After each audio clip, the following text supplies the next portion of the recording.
setengah abad yang lalu. Apa kata beliau? Aksirus salati alayya fi yaumil jum'ah. Banyak-banyak salawat kepadaku khusus hari Jumat. Kenapa? Semua salawatmu sampai kepadaku. Tapi bagi para pecinta Rasulullah, kullu yaumin yaumul jum'ah. Setiap hari terasa Jumat. Maka mereka salawat tidak nunggu hari Jumat. Jika ingin merasakan mimpi ketemu Rasulullah, bahkan bertemu langsung Rasulullah, banyak-banyak salawat. Minimal sebelum wafat Allah kasih. Sebelum wafat Allah kasih. Karena mimpi itu terjemahan dari alam bawah sadar kita. Kita sadar, di saat sadar kita menabung apa ke kalbu? Nabung zikir, nabung salawat. Jika itu yang sering kita baca, itu tabungan alam bawah sadar. Apa yang dilihat, apa yang didengar, apa yang dikata, apa yang dizikirkan, itu masuk ke alam bawah sadar, disimpan dalam memori kalbu.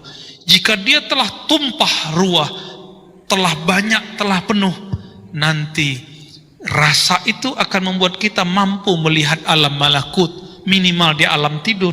Ini yang Nabi katakan, man ra'ani fil manam faqad ra'ani. Yang mimpi melihat aku dalam tidur, itu masuk ke alam roh. Dia benar-benar bertemu aku. Bukan syaitan, bukan iblis, bukan jin. Itu jaminannya. Maka itulah hiburannya orang beriman. Dan ini yang kami tahu hanya ada para ulama-ulama aswaja, ahlus sunnah yang bertasawuf, yang berzikir, bersolawat tiada henti.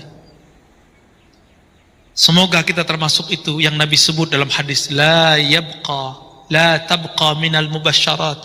Tidak tersisa lagi dari mubasyarat, dari kabar-kabar gembira, dari kabar-kabar rohani, kabar-kabar langit, hiburan bagi ulama-ulama, hiburan bagi ahli kalbu, kecuali ar-ru'ya salihah, mimpi-mimpi yang indah.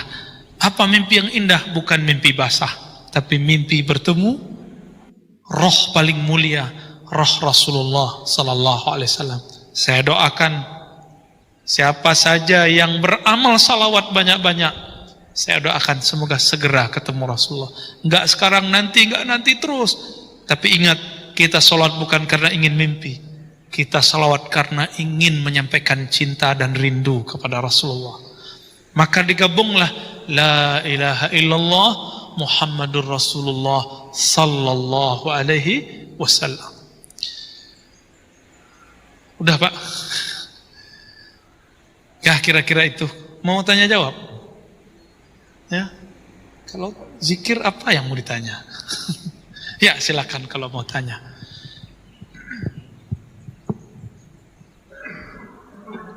Ya. Kami pernah sholat di salah satu masjid di Pekanbaru ini. Setelah sholat kita zikir. Kita zikir tapi kita menggunakan tasbih. Setelah kita zikir, kita didekati oleh salah satu jemaah mengatakan bahwasannya zikir menggunakan tasbih itu tidak pernah dilakukan oleh Nabi. Dan ini adalah bid'ah. Nah itu pertanyaan. Pertanyaan saya adalah, kalau zikir menggunakan tasbih itu dikatakan bid'ah, bagaimana dengan kita menggunakan sarana-sarana yang lain yang tidak juga digunakan oleh Nabi? Sekian Ustaz. Ya. Kawan kita itu baca hadis tidak pakai ilmu usul fikih dan fikih. Kawan kita itu yang mengharamkan atau membid'ahkan tasbih, bahkan tidak membaca buku imamnya sendiri. Nama imamnya kan Ibnu Taimiyah. Kita telah bahas kemarin ya, Imam Ibnu Taimiyah.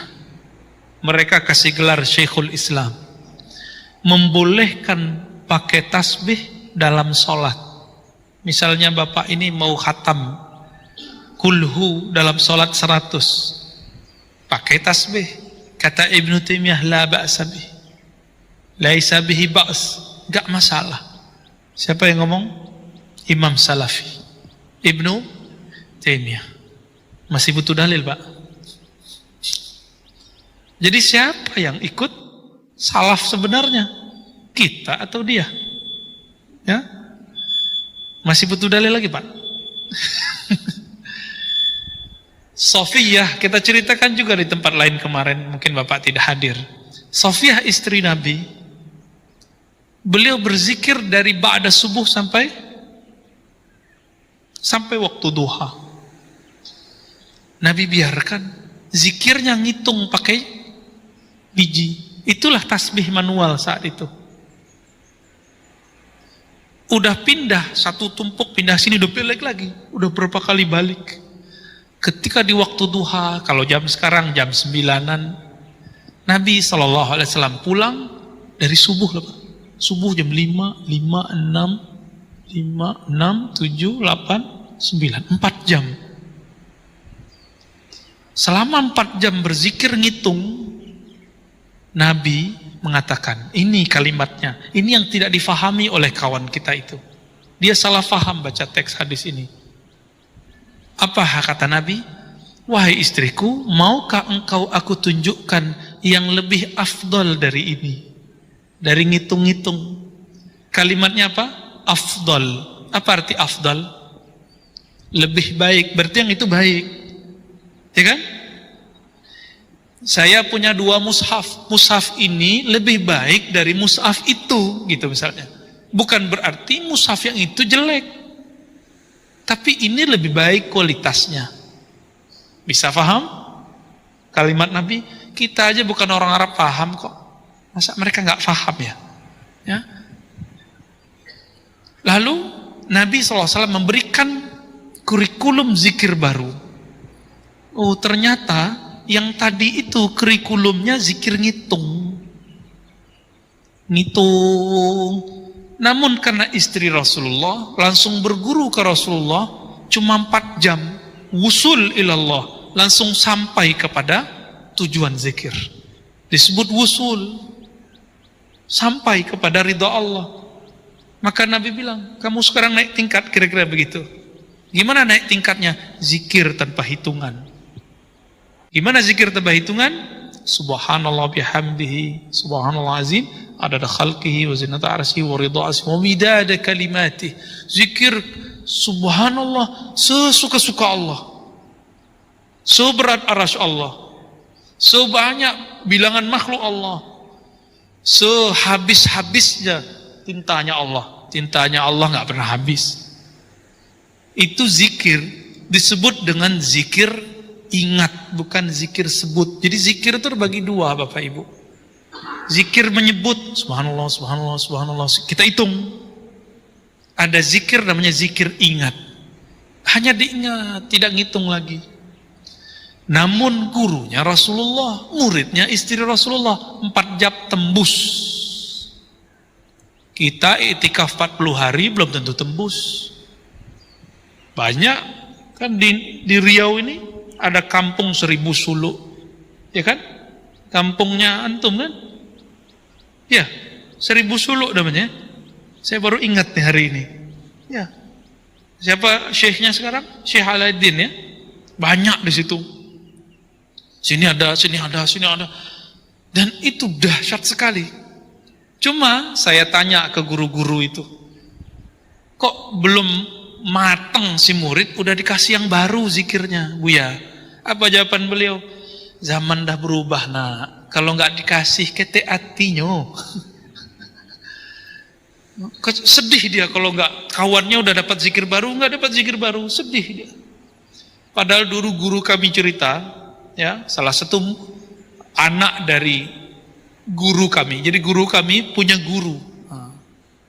Nah, gurunya itu punya anak, berarti seperguruan, ya, satu angkatan di daerah Batu Hampar sana.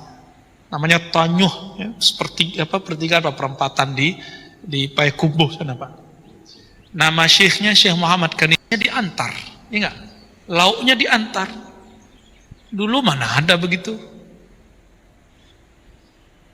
Nah, jadi yang dipahami kawan kita itu, zikir yang baru ini menghapus zikir yang sebelumnya, itu keliru. Padahal itu namanya tahapan-tahapan berzikir. Itu Pak. Maka kalau belajar zikir, wajib ke ahli zikir. Dia tahu. Seperti dokter itu tahu dosis. Selama 4 jam Nabi biarkan dosisnya bekerja, zikir ngitung, dan asik loh Pak zikir ngitung itu. Ada keasikan. Awal-awal zikir 100 kayaknya lama. Kalau udah sering nggak mau 100 berhenti, nambah jadi 1000. Awal-awal zikir 1000 kayaknya susah, ngantuk-ngantuk. Lama-lama 10.000. Awal-awal zikir 10.000 awalnya beban, lama-lama naik jadi 70.000. Biasa itu. Dan kata Imam Notailah Sekandari Syaziliyut Tariqah, apa kata beliau? Syekhuka man la yut'ibuka. Gurumu itu, mursyidmu itu, pembimbing ruhanimu itu bukan yang kalau zikirnya dikasih ke kamu merasa terbebani. Tapi guru hakikimu, kalau dia kasih kamu wirid, kamu antusias mengamalkannya. Meskipun berat, tapi lama terasa ringan. Gurumu bukan yang bikin kamu capek. Gurumu yang menghilangkan capek. Dalam pikiran kita, zikir 10.000 capek Pak. Tapi kalau sama guru, dibimbing guru, 10.000 itu sebentar. Apalagi Abu Hurairah, berapa tadi? 12.000. Dahsyat itu ya. Carilah Pak guru yang begitu, banyak di sini. Jangan nunggu lagi, umur tambah terus. Umur tambah terus. Kita ini, tubuh ini kena gravitasi bumi. Tapi rohnya Bapak sama umurnya dengan saya. Roh kita sama tuanya. Sama semua ini, roh kita sama tua. Tapi kan Bapak duluan lahir. Makanya kami yang muda-muda, Bapak yang lebih senior, jika belajar zikir serius, kita sama-sama akan melonjak naik terus. Bisa satu level, sama-sama tua. Tapi yang tidak berguru, rohaninya tetap muda. Rohaninya tetap muda. Oke, cukup? Kita tutup kajian ini dengan baca kafarah majelis. Subhanakallahumma wa bihamdika asyhadu an la ilaha illa anta astaghfiruka wa atubu ilaik. Doa satu kalimat. Allahumma ya rahmanir rahim ya karim. Ya man ya'muruna bizikr, a'inna bizikrika. Wahai yang menyuruh kami berzikir, a'inna ala zikrika. Bantu lisan kami, bantu kalbu kami, bantu pikiran kami menyebut namamu, mengingat sifatmu, mengenang pertemuan kami denganmu. Allahumma inna ala zikrika wa syukrika. Bantu kami ya Allah mensyukuri nikmatmu, wa husna ibadatik. Bantu tubuh kami, bantu pikiran kami, bantu kalbi kami untuk mampu beramal dengan khusyuk. Rabbana atina fid dunya hasanah.